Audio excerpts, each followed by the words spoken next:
दोस्तों, आज की कहानी बहुत ही ज्ञानवर्धक होने वाली है। आपसे निवेदन है कि वीडियो को अंत तक जरूर देखें। एक बार की बात है, एक गांव में एक आदमी रहता था। वह आदमी अकेला ही अपनी छोटी सी झोपड़ी में रहता था। वो आदमी बहुत ही ज्यादा आलसी था। वो कोई काम नहीं करता था। वह एकदम निठल्ला और नकारा था। बस वह हमेशा ऐसे मौके की खोज में रहता कि कहीं से खाना मिल जाए। तो एक दिन जब वो आदमी खाने की तलाश में भटक रहा था, तभी उसे एक आम का बगीचा दिखता है। वह कई दिनों से भूखा था, इसीलिए वह खाने की तलाश में बगीचे के अंदर चला जाता है। वह जाकर वह देखता है कि बगीचे में अलग अलग और बहुत सारे पेड़ थे। तो वह एक पेड़ पर चढ़ जाता है। वह जैसे ही फल तोड़ने वाला होता है, लेकिन तभी अचानक वहां पर उस बगीचे का मालिक आ जाता है और उस आदमी को पेड़ पर चढ़ता हुआ देख लेते हैं और वह गुस्सा हो जाते हैं और उस आदमी को चिल्लाते हुए नीचे आने के लिए कहता है। लेकिन यह आदमी बगीचे के मालिक को देखकर डर जाता है और नीचे आने से मना कर देता है। तभी उस बगीचे का मालिक अंदर जाकर एक बड़ा सा डंडा लेकर आता है। यह देखकर वह आदमी तुरंत पेड़ से नीचे उतरता है और मालिक के उसे तक पहुंचने से पहले ही वह जल्दी पेड़ से नीचे उतर जाता है और जंगल की तरफ भागने लगता है और जंगल में जाकर छुप जाता है। कुछ देर के बाद वो आलसी आदमी वहां से निकलता है और जंगल के रास्ते से जब वह गांव की तरफ जा रहा था, तभी उसे एक लोमड़ी दिखती है जिसको सिर्फ 2 ही पैर थे और उसके 2 पैर टूटे हुए थे। वह जंगल में रिंगती हुई चल रही थी। यह देखने के बाद वह सोचता है कि यह लोमड़ी अब तक इस घने जंगल में जिंदा कैसे है। यह लोमड़ी भाग नहीं सकती, चल नहीं सकती, तो कैसे ही अपने लिए खाने का इंतजाम करती होगी और कैसे यह लोमड़ी अपने आप को इस घने जंगल में दूसरे जानवरों से बचती होगी। यह बात वह आदमी सोच ही रहा था कि तभी अचानक झाड़ियों के पीछे से किसी के आने की आवाज आती हुई सुनाई दी। तभी वहां पर एक शेर आ जाता है जिसके मुंह में मांस का एक टुकड़ा था और वह शेर उस अपाहिज लोमड़ी की तरफ बढ़ रहा था। शेर को देखकर दूसरे सारे जानवर वहां से भाग जाते हैं और अब वहां पर सिर्फ लोमड़ी रह जाती है और वहां से आदमी अपनी जान बचाने के लिए एक पेड़ पर चढ़ जाता है और फिर जो होता है उसे देखकर वह आदमी हैरान हो जाता है। उसे लोमड़ी के सामने छोड़ देता है और शेर वहां से चला जाता है। यह नजारा देखने के बाद वह आदमी हैरान हो जाता है और ऊपर वाले की योजना देखकर वह मन ही मन खुश भी हो जाता है। और तभी वह सोचता है कि ईश्वर के पास सबके लिए कोई ना कोई योजना होती ही है और अगर ईश्वर के पास इस लोमड़ी के लिए योजना है तो जरूर मेरे लिए भी उसके पास कोई ना कोई योजना जरूर होगी। और वह आदमी वहां से थोड़े दूर आगे चला जाता है। तभी वह आलसी आदमी रोड के साइड में एक बड़ा सा पेड़ देखकर उसके नीचे बैठ जाता है, ये सोचकर कि मेरे लिए भी कोई ना कोई खाना लेकर जरूर आएगा। वो आदमी 2 दिन तक उसे जगह पर बैठकर इंतजार करता है, लेकिन कोई भी उसके लिए खाना लेकर नहीं आता। आखिरकार जब उसे भूख बर्दाश्त नहीं होती है तो वह खुद ही खाने की तलाश में निकाल पड़ता है। वह रास्ते से जा ही रहा था कि तभी उसे रास्ते में एक बुजुर्ग आदमी मिलता है। वह आलसी आदमी उनसे कहता है कि मुझे भूख लगी है, आपके पास कुछ खाने के लिए होगा तो मुझे दे दो। तभी वो बुजुर्ग आदमी उससे कुछ खाना और पानी दे देता है।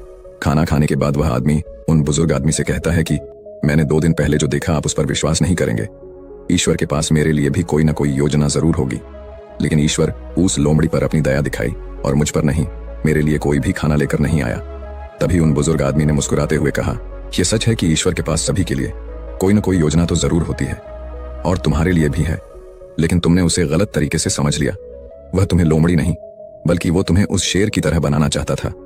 दोस्तों, इस कहानी से हमें यह सीख मिलती है कि अगर हमारे जीवन को ध्यान से देखें तो हमें यह पता चलेगा कि जिंदगी सबक से भरी पड़ी है और हर एक पल का एक दीप मतलब होता है। और सोचा कि वह लोमड़ी सिर्फ बैठी हुई है और वह सिर्फ इंतजार कर रही है कि कब उसके साथ अच्छी चीज होगी, लेकिन वह आदमी यह भूल गया था कि वह लोमड़ी मजबूर थी। लेकिन हम उस लोमड़ी की तरह मजबूर और लाचारी नहीं, ऊपर वाले ने क्षमता दी है अपना काम करने की, बिल्कुल उस शेर की तरह। हमारे पास भी खुद की ताकत और क्षमता है हमारी हालत को बदलने की, लेकिन उसके लिए आपको प्रयास करने पड़ेंगे, तभी आप उस शेर की तरह बन पाएंगे। एक बार की बात है, एक राज्य में एक राजा था। उसका एक वफादार मंत्री था। राजा का मंत्री बहुत बुद्धिमान था। वह अक्सर कहा करता था कि जो भी होता है अच्छे के लिए होता है। एक बार राजा अपने सिंहासन पर बैठा था, मंत्री भी उसके बगल में ही बैठा था। अचानक मंत्री की तलवार राजा के पैर पर गिर गई और उसके पैर की एक उंगली कट गई। तभी मंत्री ने कहा, महाराज, जो भी होता है अच्छे के लिए होता है। राजा यह सुनकर बहुत गुस्सा हुआ। उसने मंत्री से पूछा कि मेरी उंगली कट गई और तुम कह रहे हो कि यह अच्छे के लिए हुआ है, इसमें अच्छा क्या है? राजा गुस्सा हो गया और मंत्री को जेल में कैद करने का आदेश दे दिया। मंत्री को इस बात का कोई दुख नहीं हुआ और वह जेल जाते समय उसने राजा से फिर से कहा, जो भी होता है अच्छे के लिए होता है। राजा यह सुनकर हैरान हो गया। उसने सोचा कि यह कितना अजीब व्यक्ति है। वह जेल जा रहा है और कह रहा है कि जो भी होता है अच्छे के लिए होता है। इस घटना को अब 3 महीने बीत गए थे। एक दिन राजा अपने सैनिकों के साथ घोड़ों पर सवार होकर शिकार के लिए गए। वे सभी एक घने जंगल के अंदर चले गए। राजा एक हिरण का पीछा करते हुए घने जंगल में और आगे निकल गया और अपने सैनिकों से अलग हो गया। हालांकि वह हिरण को पकड़ नहीं सका, लेकिन वह अपना रास्ता खो चुका था और घने जंगल में खो गया। जब राजा को यह एहसास हुआ कि वह बहुत दूर आ चुका है, और वह जंगल से बाहर निकलने का रास्ता ढूंढने लगा। अचानक राजा को उस जंगल में रहने वाले आदिवासियों के एक समूह ने घेर लिया। उन आदिवासियों का कबीला ना तो राजा के राज्य में था और ना ही वे राजा को पहचानते थे, इसलिए उन्होंने राजा को पकड़ लिया और अपने कबीले में ले गए। वे आदिवासी एक ऐसे इंसान की तलाश में थे जिसे वह मारकर अपने देवता को खुश करने के लिए बलि दे सके। राजा उनसे उसे छोड़ देने की विनती कर रहा था, लेकिन उन आदिवासियों को राजा की भाषा समझ में नहीं आई। उन्होंने खुशी में ढोल बजाना शुरू कर दिया। उन्होंने राजा को अपने कबीले में ले आए, उसे नए कपड़े पहनाए, उसके गले में फूलों की माला डाली गई और उसे बलि के लिए तैयार किया।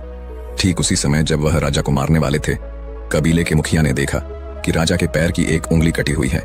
यह देखकर उसने सभी ढोल बजाने वालों को आदेश दिया और राजा की बलि देने से रोक दिया और कहा, इस मनुष्य की बलि नहीं दी जा सकती क्योंकि यह अधूरा है, और यदि अधूरे मनुष्य की बलि दी जाती है तो देवता खुश होने की जगह गुस्सा हो जाएंगे। इसलिए उन्होंने राजा को छोड़ने का निर्णय ले लिया। राजा खुशी खुशी जंगल से अपने महल में लौट आया। वापस आकर उसने सोचा कि यदि मेरे पैर की एक अंगुली कटी नहीं होती तो वे आदिवासी आज मुझे मार देते। इसका मतलब मंत्री सही था, जो भी हुआ अच्छे के लिए हुआ। राजा ने सिपाहियों को तुरंत आदेश दिया कि मंत्री को जेल से बाहर निकालो। उसने मंत्री को उसका मंत्री पद वापस दे दिया और मंत्री से पूछा, मुझे बताओ कि उस दिन मेरी उंगली कटी थी और यह मेरे भले के लिए हुआ। मैं यह समझ गया हूं, लेकिन आप 3 महीने जेल में रहे और आपको इतना कष्ट सहना पड़ा। आपके साथ तो बहुत बुरा हुआ। मंत्री मुस्कुराया और कहा, महाराज, मैं आपका प्रधानमंत्री था और मैं हमेशा आपके साथ रहता था। यदि मैं जेल में नहीं होता तो उस दिन भी आपके साथ होता। महाराज, आपकी कटी उंगली देखकर उन्होंने आपको छोड़ दिया, लेकिन मेरा शरीर पूर्ण था और यदि मैं आपके साथ होता तो वह मेरी बलि जरूर दे देते। इसलिए अच्छा हुआ कि मैं उस दिन आपके साथ नहीं था और मैं जेल में था। इससे आपकी जान बच गई और मेरी भी जान बच गई। इसलिए मैं हमेशा कहता हूं कि जो भी होता है अच्छा होता है। दोस्तों, अगर हम अपने जीवन में देखें तो पाएंगे कि हमारे जीवन में भी कई बार ऐसा समय आता है जब हमें लगता है कि हमारे साथ बहुत बुरा हो रहा है या ऐसा नहीं होना चाहिए था, लेकिन कुछ समय के बाद अगर हम पीछे मुड़कर देखते हैं तो हमें लगता है कि उस समय जो भी हुआ वह अच्छे के लिए हुआ। दरअसल हम प्रत्येक घटना को अपनी बुद्धि से आंकने का प्रयास करते हैं, लेकिन वास्तव में हमारी बुद्धि भी सीमित होती है। हम अपनी सीमित बुद्धि से किसी घटना के उचित या अनुचित होने का आकलन नहीं कर सकते। पूरा संसार कर्म पर आधारित है। जो अच्छे कर्म करता है उसे सुख मिलता है और जो बुरे कर्म करता है उसे दुख मिलता है।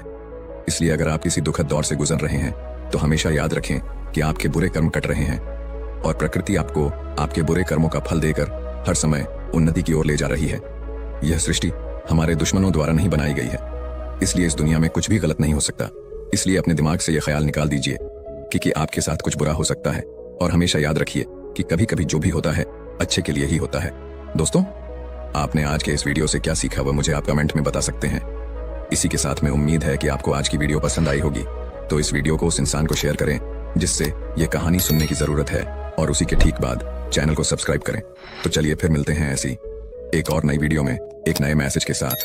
तब तक के लिए अपना ख्याल रखें। धन्यवाद और नमो बुद्धाय।